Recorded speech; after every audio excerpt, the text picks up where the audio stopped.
Hello! Alors aujourd'hui, une vidéo sur le gourd où, tu te gourres où? Et le risque quand on commence le chemin du développement personnel, de tomber après la dépendance affective, eh bien, il y a la dépendance au gourou. Et j'ai envie de t'en parler parce que ça fait partie de mon parcours d'enseignement. Et je remercie d'ailleurs ces êtres qui sont venus sur mon chemin pour me montrer à quel point c'était quand on commence en fait à monter un petit peu dans la conscience, eh ben, on peut vite prendre le melon et prétendre savoir mieux que l'autre et se positionner au-dessus. Et du coup, à mon sens, de perdre perdre justement la connexion avec les autres. Je suis Carole Le Picard, je suis chamane et j'accompagne les hypersensibles et les hauts potentiels à passer les étapes de la conscience, de l'éveil pour réaliser une vie plus en adéquation avec leurs propres valeurs. Et en effet, tu comprends bien que quand on commence à quitter le monde, ce que j'appelle le monde ordinaire, c'est-à-dire, pour moi, ça a été en tous les cas le monde du salariat.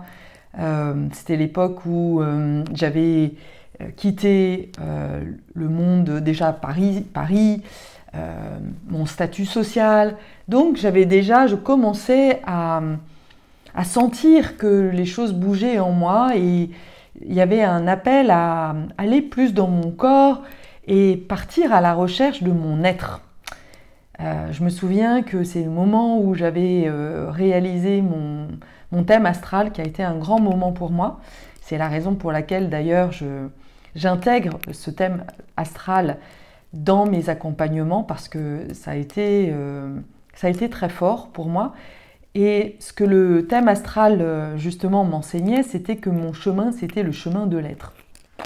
Alors débrouille-toi avec ça. Moi je me souviens avoir tapé, mais ça veut dire quoi être en fait? Autant avoir, faire, tout ça je connaissais bien.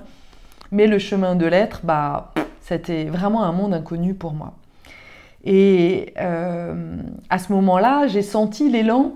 Et donc c'est ça finalement, être, c'est écouter déjà ce qui vibre à l'intérieur de soi. J'ai senti l'élan après avoir fait une expérience un stage de danse, j'ai senti l'élan de continuer vers ça en fait. Et donc c'est à ce moment-là où il y a une petite voix qui me disait non mais il faut surtout pas y aller, tu vas pas laisser tes enfants tout seuls, tu vas être une mère égoïste si tu fais ça, blablabla. Donc ça c'était toute la partie de ma tête, de mon ego qui voulait pas en fait me laisser partir, qui essayait de me remettre dans le schéma bien classique dans lequel j'avais été programmée depuis mon enfance. Et puis il y avait mon cœur qui était appelé par ça. Et grâce à la personne qui m'accompagnait, elle m'a simplement posé une question: est-ce que c'est si dur de te faire du bien? Et je me suis écroulée, j'ai compris qu'en effet c'était ça que je devais m'autoriser à faire justement ce qui me faisait plaisir et de lâcher justement ce chemin de la culpabilité, de cette croyance que j'étais égoïste, etc. Donc je me suis lancée dans une formation très profonde en fait de danse-thérapie avec une année où je passais plusieurs stages de 9 jours à la rencontre de moi-même à travers le corps. Et puis ensuite, vu que ça a été super puissant pour moi, j'ai décidé de continuer avec le processus professionnel. Et à l'époque, le fait de me voir transformer et de prendre autant de plaisir, j'avais en effet une espèce d'adoration envers ce couple qui m'accompagnait et qui se disait chaman en tous les cas. Et d'ailleurs, j'étais tellement en adoration que j'avais l'impression que bah voilà, ça y est, j'étais en confiance avec ces personnes-là, que je pouvais me donner pleinement en fait à ces personnes-là. Et c'est ça le gourou. Le gourou, c'est celui qui te fait croire qu'il sait tout et que toi, en fait, bah, tu dois juste écouter et croire en tout ce que tu crois. Mais évidemment, chacun a son libre arbitre de croire à ça ou pas. Et mon expérience, ça a été, bah, la première expérience déjà, c'est que au bout d'un an, j'ai senti que ces personnes-là n'avaient pas la notoriété qu'ils méritaient. J'avais à cœur de faire connaître en fait cette branche de la danse qui était, parce qu'à l'époque on connaissait les 5 rythmes, on connaissait la danse médecine, mais les 9 souffles, bah, ça n'existait pas. Enfin, ils avaient peu d'audience. Donc je leur ai proposé, comme moi j'étais marketeuse à la base, je leur ai proposé de les accompagner dans le réalignement en fait de leur stratégie marketing et pour faire en sorte qu'ils soient plus connus. Et là, bah déjà, ça a été ma première erreur, mais j'ai envie de dire une erreur commune, c'est de mélanger à la fois mon rôle de participatrice et mon rôle d'enseignante aussi. Finalement, on était 2 enseignants. Eux m'enseignaient la compréhension de qui j'étais et moi, je leur enseignais comment être soi-même et aligner plus leur entreprise. Et au départ, ça a été un vrai moment magique. Je leur ai fait des méditations, je les ai fait connecter avec justement ce qui vibrait en eux. Mais je sentais qu'il y avait des choses qu'ils cachaient. Et pour moi, c'était important qu'ils dévoilent ça. Notamment tout ce qui touchait autour de l'abus. Je savais qu'il y avait un historique en fait dans leur parcours, surtout une des personnes. Je savais ça et je trouvais ça important de dévoiler en fait cette histoire-là parce que de parler de notre expérience personnelle, eh bien ça fait toucher les gens en fait. Quand on commence à parler de notre why, du pourquoi on a choisi cette vocation, ce métier, eh bien ça fait vibrer, ça reconnecte justement au cœur. Et là, bah, je n'avais pas conscience que je touchais quelque chose de très sensible en fait. Et c'est là où ça a commencé à merder. Et ils ont résisté, et moi j'ai pas voulu écouter les résistances, enfin voilà, ça a commencé à merdouiller. Et puis bah, malgré tout, bah, on a décidé d'un commun accord de ne pas continuer. Mais ils m'en ont voulu parce qu'évidemment il y avait des histoires d'argent, enfin bref, ça a été un peu le bordel.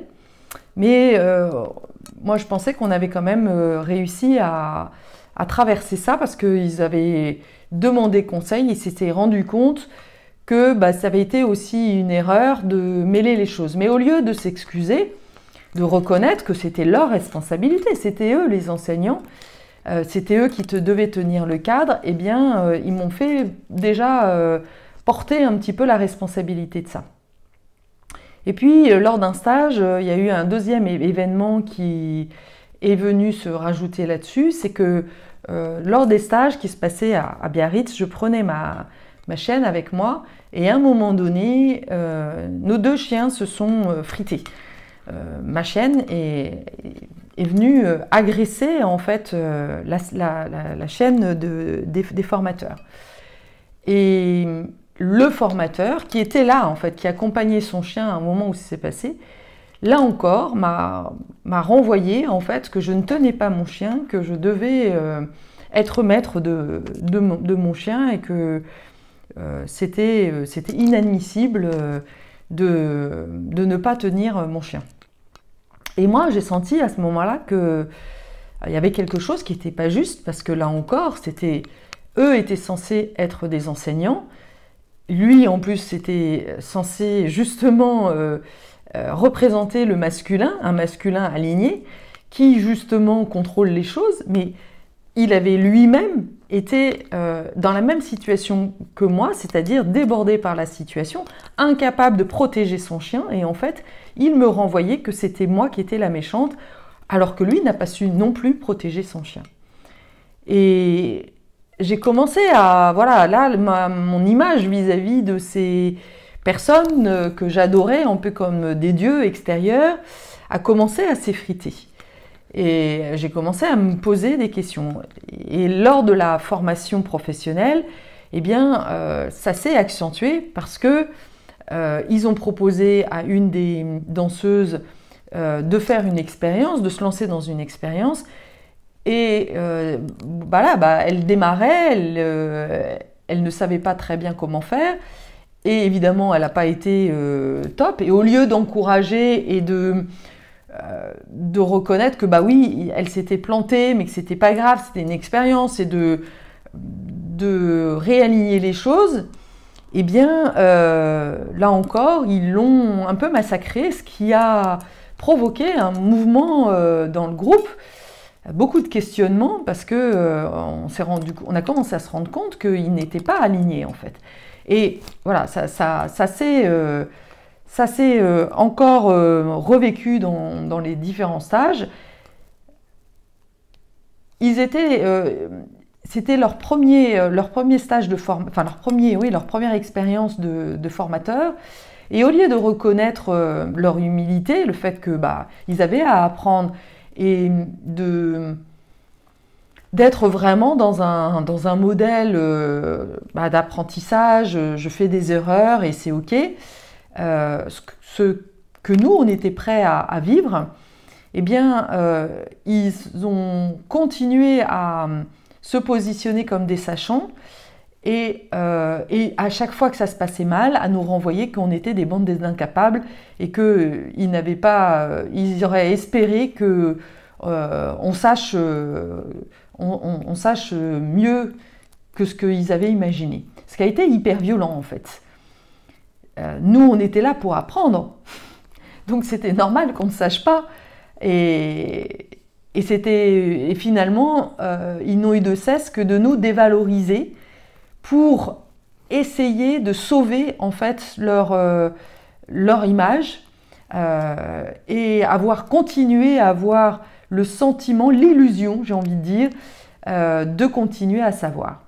Et là, ça a été dramatique. Ça a été dramatique d'autant plus que à la fin du stage, ils ont passé un moment, ils nous donnaient 10 minutes pour nous faire le feedback par rapport à ces 2 ans en fait, de formation.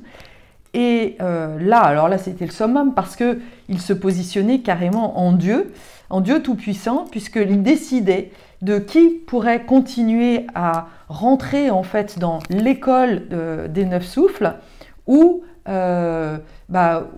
finalement, non, tu n'avais pas le droit, tu pouvais être... tu avais d'autres choses à faire. Et là, pour moi, c'est un peu dramatique parce que quand tu fais une formation qui a pour vocation, qui a pour promesse de faire en sorte que les gens deviennent des formateurs, c'est à toi que revient l'obligation de moyens, de faire en sorte que la personne y arrive. Et de dire à la fin que non, et c'est ce qui s'est passé pour moi, ils m'ont renvoyé que j'étais trop yang et que du coup c'était dangereux en fait pour les personnes que j'allais accompagner d'être formées, je trouve ça d'une violence extrême, sachant que cette problématique de la masculinité, ça a été en fait tout le long de ma formation le point que j'avais besoin de transformer, que j'étais là pour transformer ça. Et la danse m'a énormément aidée, d'ailleurs mon rapport au corps m'a énormément aidée à apaiser justement, à retrouver mon féminin, à trouver de la douceur, à accepter justement la douceur. Et j'avais l'impression à la fin que tout ce que j'avais appris, on venait le casser, le casser en fait. De nouveau, je me faisais castrer, je me faisais voir que j'étais une bonne à rien. Et ça a été super puissant parce que j'avais 2 solutions à ce moment-là. Et j'ai bien vu qu'à ce moment-là, c'était comme une espèce d'épreuve. Et c'est pour ça que je trouve important de te partager ça, parce que la façon dont j'allais prendre ça, eh bien, était fondamentale dans mon évolution, justement, dans mon éveil. Soit je repartais en arrière, c'est-à-dire je continuais à être une victime, ce avec quoi j'étais arrivée au démarrage de toute cette formation-là. Donc soit je revivais la victime et voilà, c'est comme si je repartais au début, soit je changeais de posture et je mettais un peu à distance ce qu'il me disait et je reprenais le pouvoir personnel de décider si oui ou non je m'estimais légitime ou pas, et je reprenais mon pouvoir personnel. Et grâce au soutien du groupe, parce qu'il n'y avait que des thérapeutes en fait dans ce groupe, ça m'a permis vraiment de switcher et de comprendre que je ne devais pas donner tout mon pouvoir personnel à ces personnes-là et qui se positionnaient comme des gourous, et que c'était la leçon finalement, la leçon finale que je devais apprendre. Eh bien, c'était d'être mon propre maître, et que merci les 9 souffles de m'avoir donné en fait beaucoup, de m'avoir appris tant de choses, de m'avoir reconnecté à mon féminin, de m'avoir reconnecté à mon âme, à beaucoup de spiritualité, pour tous les enseignements, mais que mon chemin à moi, il était justement de créer ma propre danse, ma propre voix, et que je sentais d'ailleurs énormément de résistance dans leur proposition de rejoindre cette communauté. Je trouvais qu'il y avait beaucoup d'abus, et que j'avais vécu d'ailleurs, puisque quelque part ma prestation marketing n'avait pas été valorisée, mais c'était aussi ma responsabilité. Et finalement, ce qu'ils m'ont permis de faire en me cassant et en me renvoyant que je n'étais pas à la hauteur, eh bien ça a été justement d'être qui je suis, et de reprendre en fait ma légitimité, mon intégrité, et de ne rien prendre personnellement, comme nous l'enseignent les accords Toltec. Ça a été un passage initiatique dans mon évolution. Donc j'ai beaucoup de gratitude en fait pour ça, et ça m'a montré en fait, ça a commencé à me montrer que les personnes qui venaient sur mon chemin de vie étaient des enseignants. Que ce soit pour m'enseigner des choses faciles, des belles choses, ou des choses qui me faisaient mal à l'intérieur, mais toutes les personnes, tous les événements que j'ai vécus n'ont qu'un seul but, c'est justement de me permettre d'être qui je suis et d'être la meilleure version de moi-même. Et ça a été vraiment un gros enseignement. Et c'est à partir de ce moment-là où j'ai commencé à avoir un autre rapport avec mes enseignants et moi-même. Et c'est ça qui a été pour moi très formateur, c'est que du coup, ça m'a permis de me poser la question, quel type d'enseignante j'ai envie d'être? Est-ce que moi aussi j'ai envie de jouer à ces gourous, de dire à chacun mais c'est comme ça que tu dois être, sois comme moi, ou avoir cette vigilance de ne surtout pas projeter qui je suis sur l'autre, et d'accueillir l'autre telle qu'elle est, et au contraire de magnifier l'unicité en fait que la personne est et en quoi elle est, voilà, en quoi elle est unique, et de lui montrer que ça a beaucoup de valeur, que ce qu'elle a de singulier, c'est ce qu'elle a de plus de valeur. Donc voilà en fait la façon dont je me suis formée. Ça a été voilà, par des événements de ma vie qui m'ont mis face à des situations, et c'est ça qui a été vraiment mon plus grand apprentissage.